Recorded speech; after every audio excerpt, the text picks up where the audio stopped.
Hello friends.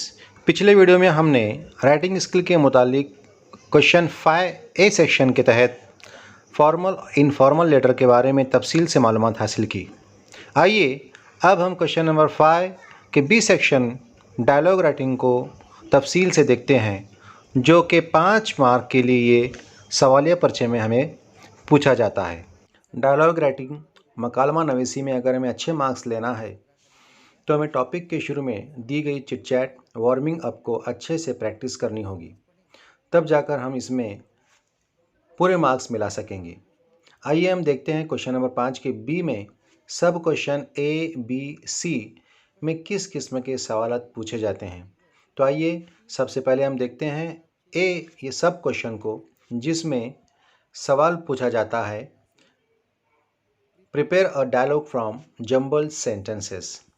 ये सवाल के लिए 1 मार्क दिया गया होगा और इसमें 4 जुमले दिए गए होंगे, जो जुमले जम्बल्ड फॉर्म में होंगे, यानी वो सही तरीके से तरतीब नहीं लगाए गए हैं, यानी ऊपर नीचे दिए गए हैं। हमें चाहिए कि उन जुमलों को सही तरतीबवार लगाएं। देखते हैं उसकी एक मिसाल। जैसे यहाँ पर दिया गया है, I live in Swami Vivekananda Nagar. What is your name? Where do you live? My name is Sneha. ये 4 जुमले दिए गए हैं, लेकिन ये 4 जुमले सही तरतीब से नहीं लगाए गए हैं। अब हमें चाहिए कि 2 कैरेक्टर को लेकर हमें इसे मकालमा नवीसी के तौर पर, डायलॉग राइटिंग के तौर पर इसे सही तरतीब में लगाना होगा।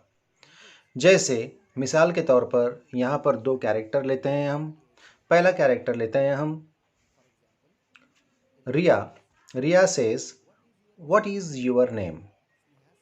Sneha says, my name is Sneha. Riya, where do you live? Sneha says, I live in स्वामी विवेकानंद नगर। इस तरह से हमें तरतीबवार इसको लगाएंगे तो ये हमारा ए सेक्शन हो जाएगा।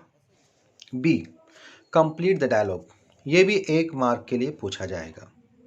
टॉपिक के शुरुआत में दिए गए वार्मिंग अप और चिट चैट पर यह सवाल मुनहसर होगा। अगर हम वार्मिंग अप और चिट चैट को बेहतर तरीके से प्रैक्टिस करते हैं तो ये भी सवाल हमारे लिए बहुत आसान सा लगेगा। इस सवाल में 2 क्वेश्चन पूछे जाएंगे और उसके आंसर देकर हमें डायलॉग को मुकम्मल करना होता है। आइए इसकी हम एक मिसाल देखते हैं। Ram says what time do you get up in the morning? यहाँ पर स्टूडेंट को जवाब देना होगा। Shyam says, I get up early in the morning at 5 o'clock. Then, second question, what time do you go to bed at night? यहाँ पर श्याम जवाब देगा। Shyam says, I go to bed at 10 p.m. इस तरह से डायलॉग राइटिंग को मुकम्मल करके हमें इस सवाल को मुकम्मल करना होता है। अगर सवाल ज़माने हाल में दिया गया हो तो हमें जवाब भी ज़माने हाल में ही देना होगा। अगर सवाल ज़माने माजी में पूछा गया है तो हमें जवाब भी ज़माने माजी में ही देना होगा। इस तरह से ये सवाल को हम मुकम्मल करके 1 मार्क हमारा पक्का हो जाएगा। C, write a dialogue on given theme. इस सवाल में एक उन्वान दिया गया होगा और उस उन्वान पर हमें डायलॉग राइटिंग करनी होगी। ये सवाल भी 3 मार्क के लिए पूछा जाएगा।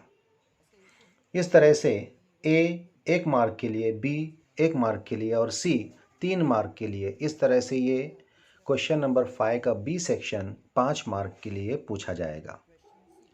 तो आइए हम देखते हैं मिसाल के तौर पर, write a dialogue of minimum 6 meaningful exchanges on importance of games. इस टॉपिक के ऊपर डायलॉग राइटिंग करने के लिए कहा गया है। आइए हम इसकी एक मिसाल देखते हैं। Raj says where are you going Sanjay? Sanjay says I am going to gym खाना। Raj, what do you do there? Sanjay, I play tennis there with my friends. Raj says, do you play tennis every day? Sanjay, yes, it keeps my body and mind fit. Do you play any game, Raj? Raj, yes, Sanjay, I play cricket. Sanjay says, I think games are essential for good health. Raj says, yes, you are right. Everyone should play any outdoor game at least for half an hour. Sanjay says, but some people do not play any game. Raj, that's why they always suffer from one or the other ailment. Sanjay, you are absolutely right, Raj.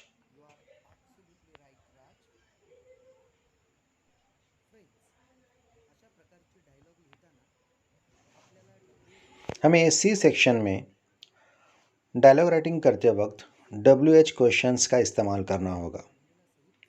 WH questions यानी what से शुरू होने वाले, how से शुरू होने वाले, when से शुरू होने वाले, व्हाई से शुरू होने वाले ऐसे सवालात का इस्तेमाल करके हमें डायलॉग राइटिंग को मुकम्मल करना होता है, जो कि बहुत आसान होता है।